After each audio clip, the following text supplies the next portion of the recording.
A na pohodku mi to... Boha Krista, som skoro jebol. Sme to znova pri... Joj! More!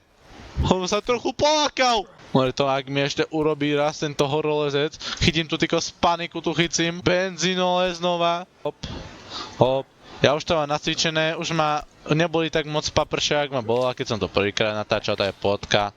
Hop, ideme hopa, hopa, hopa. Tu musíš tiež urobiť prešup, ktorý neviem, alebo tu, môžeš sa tu zachytiť, lebo to tak... Vypadá to tak možné, akože ja sa chcem ešte povedať dole, či tu nie je nejaká cesta. And that is the worst decision I made. To čo je tu? More, to čo som urobil? Ja som jebol dole. A máš to tam hopa, hopa, ideš rýchlo jak Tarzan, ideš. Tu by som sa nejak zachytil, zakváril.